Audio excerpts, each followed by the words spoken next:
اگلا سوال ہمارا یہ ہے، کیا تصوف اور الہامی مذاہب ایک دوسرے سے متصادم ہیں؟ دیکھیں جو الہامی مذاہب ہیں اصل میں تو دیکھا جائے تو وہ تو اسلام ہی ہے. صحیح. تمام انبیاء علیہ السلام کا ایک ہی دین تھا، وہ تھا دین اسلام. تو اور محمد رسول اللہ صلی اللہ علیہ وسلم اسلام کے آخری نبی ہیں. تو اس وجہ سے اسلام کی تو ایک ہی تعلیم رہی ہے آدم علیہ السلام سے لے کر آخر رسول محمد صلی اللہ علیہ وسلم تک و تا قیامت. اور یہی وجہ ہے کہ اللہ تعالیٰ فرماتا ہے ان الدین عند اللہ الاسلام، یعنی اللہ کے ہاں جو قابل قبول دین ہے وہ اسلام ہی ہے. تو اسلام جو ہے وہ اس کی تو ایک ہی بنیاد ہے کہ کلمہ توحید، کہ اللہ کو ایک الہ مانا جائے اور اس کے ساتھ کسی کو شریک نہ کیا جائے، اور جو رسول ہے وقت کا اس کی شریعت کی پابندی کی جائے، باقی رسولوں کو اوپر بھی مان لایا جائے. لیکن اس کے برعکس ہم دیکھتے ہیں کہ دین تصوف میں جو ہے وہ اس میں وہ پابندیاں عائد نہیں ہوتی جو کہ دین اسلام میں ہیں. اچھا، اب آپ دیکھیں کہ اسلام جو ہے اس میں اس کی بنیاد توحید کے اوپر ہے اور پھر رسول کی اطاعت اور اتباع کے اوپر ہے.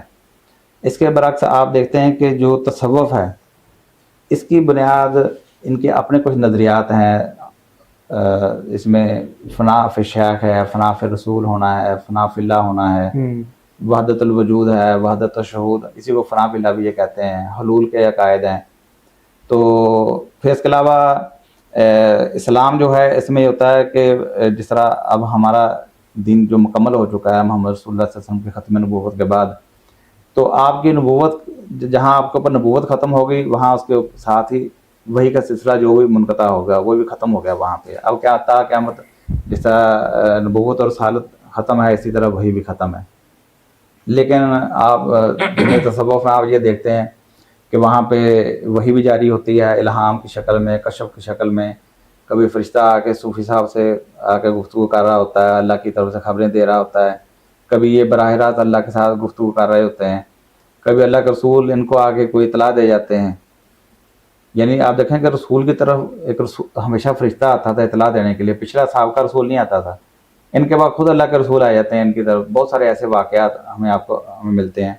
بس میں ایک واقعہ آپ کو بتاتا ہوں کہ دو صوفیہ گزرے ہیں، جنید بغدادی اور سری سکتی.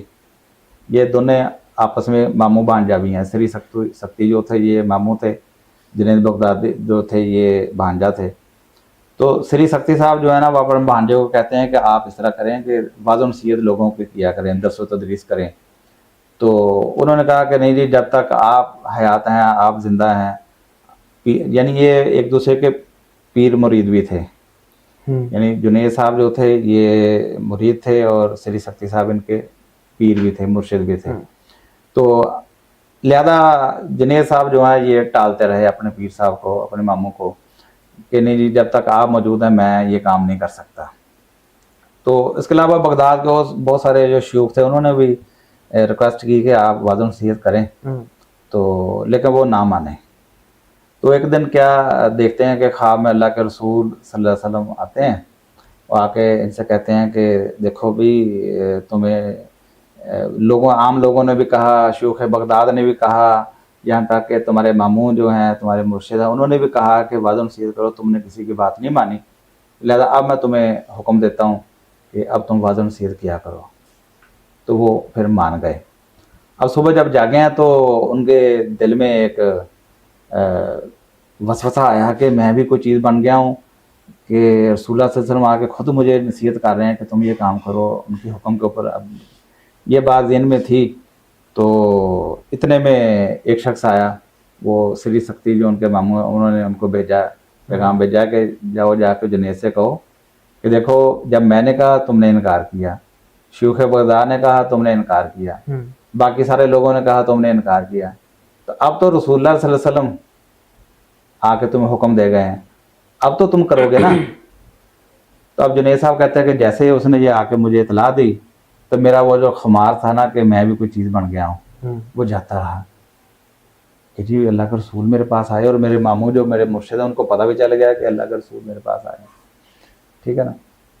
اچھا، تھوڑے دنوں کے بعد جا کے ان کی خدمت میں پہنچے اور جا کے حیرت کا اظہار کیا کہ آپ کو کس طرح پتہ چلا کہ اللہ کے رسول میرے خواب میں آئے؟ تو وہ کہنے لگے کہ دیکھو جیسے رات تم نے خواب میں دیکھا تھا نا کہ اللہ کے رسول آپ کے خواب میں آ کے آپ کو حکم دے رہے ہیں، تو اس رات اللہ تعالیٰ بھی میرے خواب میں آئے تھے. تو اللہ تعالیٰ نے میرے خواب میں آ کے مجھے کہا کہ میں نے اللہ کے رسول کو میں نے اپنے رسول کو بھیجا ہے، وہ آپ اس کو جا کے تاکید کرے گا، آپ دیکھتے ہیں وہ کس طرح انکار کرتا ہے. تو اب آپ دیکھیں کہ اس واقعے کے اندر، یہ صوفیہ کی کتابوں کے اندر لکھے سارے واقعے، کہ ایک کے خواب میں اللہ تعالیٰ آ کے گفتگو کر رہا ہے، دوسرے کے خواب میں آ کے اللہ کے رسول جو ہے ان کو حکم دے رہے ہیں. اور پھر دوسری بات یہ ہے کہ ان کو یہ بھی علم ہے کہ میرا جو بھانجا ہے وہ کچھ شے بن گیا ہے. جیسے ان کو پتہ چلا کہ میں شے بن گیا، ادھر سے قاصد نے آ کے اطلاع دے دی، ان کی وہ کیفیت جاتی رہی. تو اس طریقے سے آپ دیکھیں دین تصوف کے اندر ایک صوفی جو ہوتا ہے وہ براہ راست اللہ سے، اللہ کے رسول سے ہدایت پا رہا ہوتا ہے. بالکل ٹھیک ہے نا. تو اسلام میں آپ دیکھیں کہ کسی صحابی نے کبھی یہ دعویٰ نہیں کیا تھا کہ رسول اللہ آ کے مجھے یہ تاکید کر گئے یا اللہ تعالیٰ نے میرے خواب میں آ کے یہ بات کہی ہے.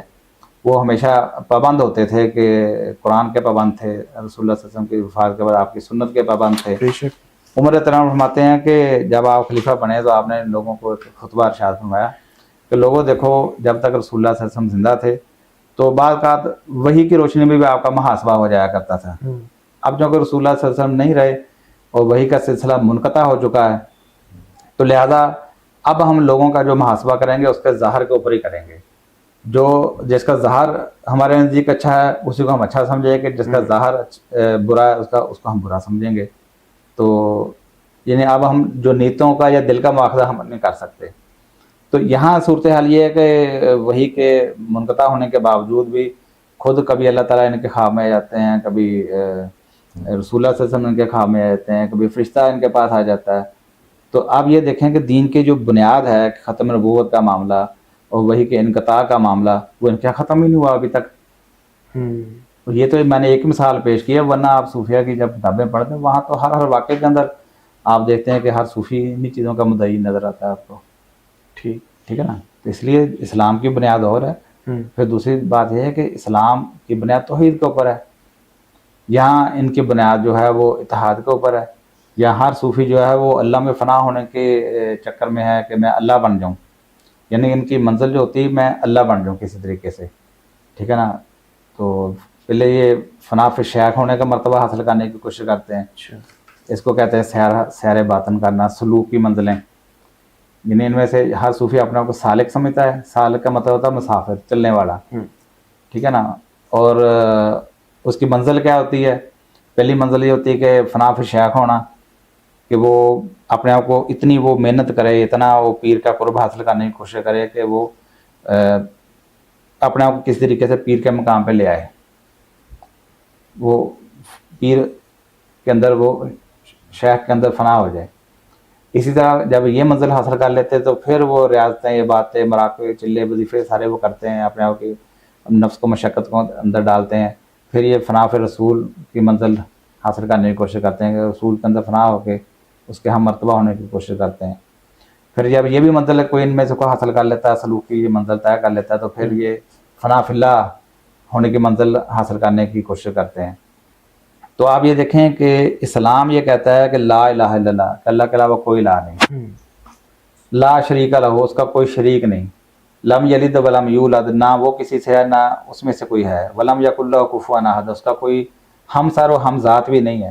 لیکن یہاں پہ ہر شخص جو ہے وہ واصل بحق ہونے کے چکر میں ہے کہ اللہ کے ساتھ وصل ہو جائے، میرا اللہ کے اندر فنا ہو جاؤں، اللہ کی ذات کے اندر میں مل کے اللہ بن جاؤں، مجھے خدائی اختیارات حاصل ہو جائیں.